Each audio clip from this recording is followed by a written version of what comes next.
Hey guys, Michael here, co-founder of Studicata. Having worked with and helped over 1,000 students prepare for the bar exam, here are our 3 pillars of bar prep. Sometimes we call these our 3 Ps. Either way, these are going to be extremely critical ingredients if you want to pass the bar exam. So let's go ahead and start with our first P, or our first pillar, which is prioritization. This is super crucial. If you haven't started bar prep yet, or you're just getting started, you may not have realized it yet, but then again, maybe you have.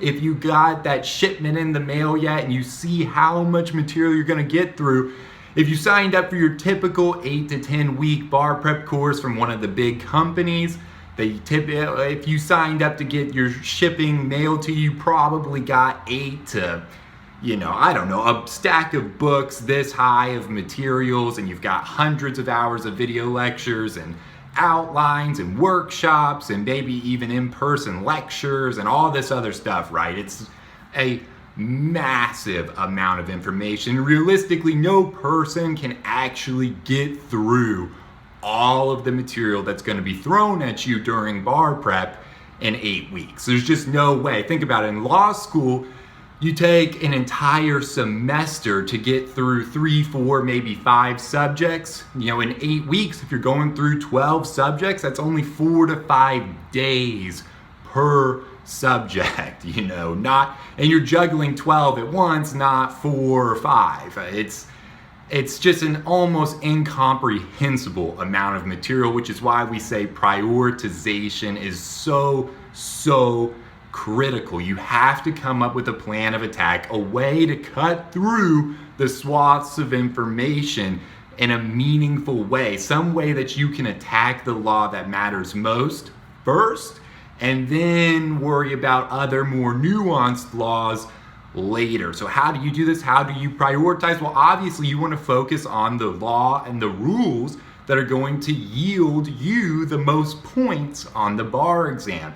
How do you do that? Well, the best way, probability-wise speaking, is to focus on the rules that are most frequently tested, right? Those are the biggest point areas. That's where you're going to rack up the most points, especially on the essay portion. You want to focus on the most tested issues first.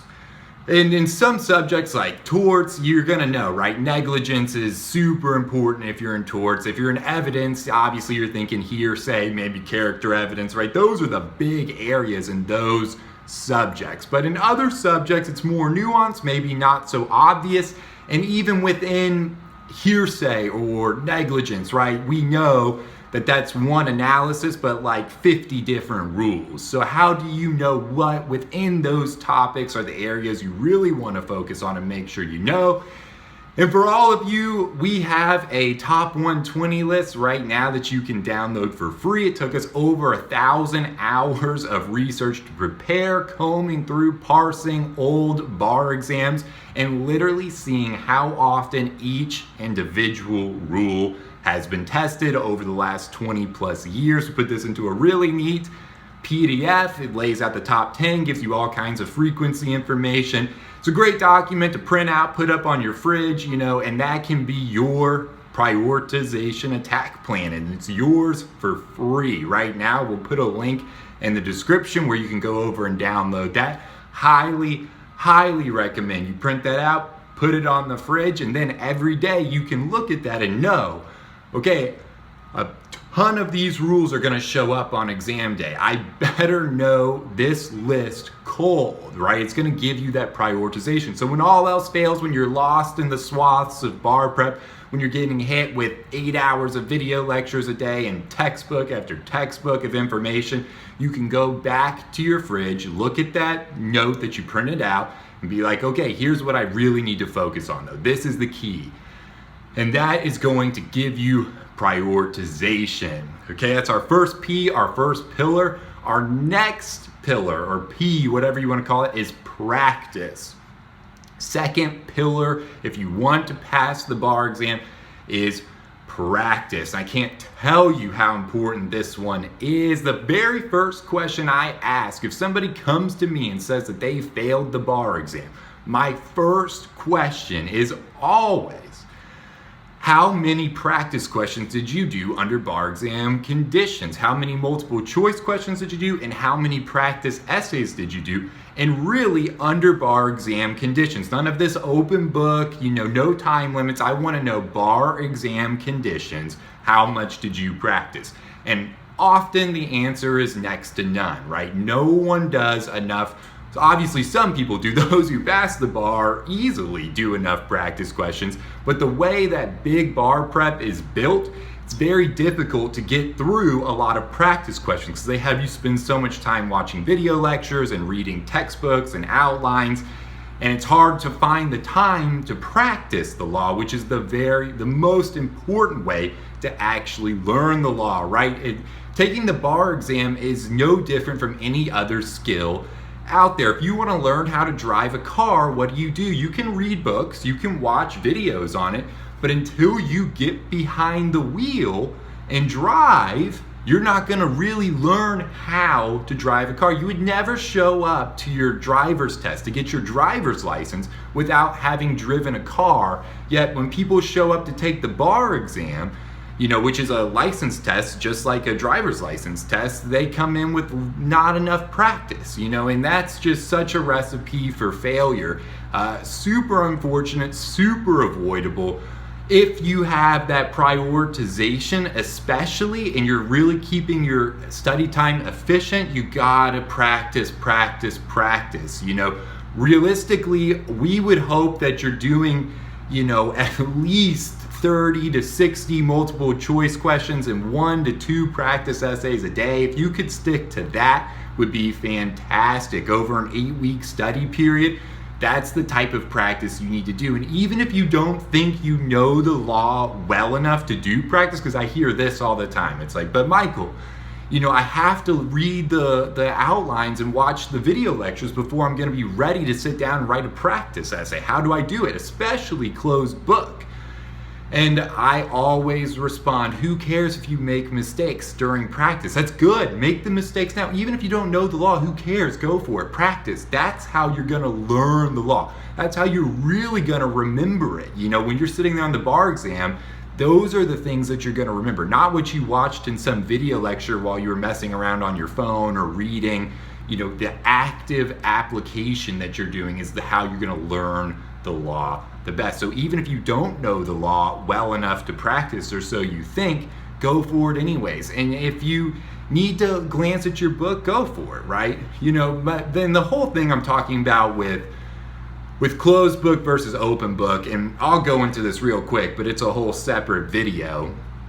I see often too, a lot of times, big bar prep companies and tutors recommend that students do this open book, no time pressure practice, especially for the essays, right? They tell you to just sit down with all your notes out and don't look at the clock and just write a perfect essay. And they have you doing this like often, over and over and over again. And I've seen with at least, the students I've worked with, this builds bad habits. You need to be doing as many bar exam conditioned practice essays as you can, so you start to get that internal clock and you know how to deal with time pressure and how to make up stuff if you don't have an open book next. You need to learn that skill of thinking quick on your feet, and sometimes just writing when you don't know 100% what the law is, and that skills you develop by practicing.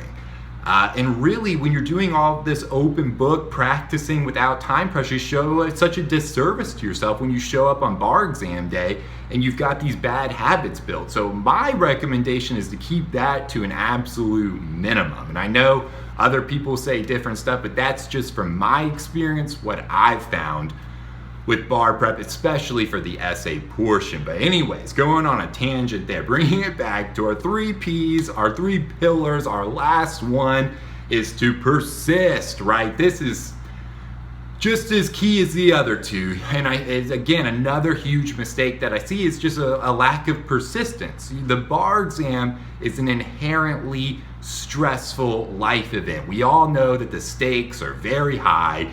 It's an extremely pressure-filled test. A lot is riding on it. There's going to be highs and lows during bar prep. You're gonna feel like quitting and taking days off and not doing the practice when you know you should be doing the practice. The key is to be persistent, like a mad dog every day. No matter what happens, you keep fighting, you keep pushing through, keep sticking to the practice questions that you're supposed to do. Even if a practice session goes bad, you mess it up and you miss all the important issues on an essay, or you get 30% on a practice multiple choice run and you just feel like crap and you want to quit. Remember that third P. You gotta keep persisting. And all I can say is mistakes during bar prep are wonderful. They're great. They're learning opportunities, right? You want to make those mistakes now. So be happy when things don't go perfect during bar prep. Don't get discouraged. Keep persisting and you should be okay. You follow these 3 Ps, prioritize your bar prep, keep practicing and persist, and you're gonna be in good shape come exam day. And with that, I'll leave you to it and I'll see you at our next video.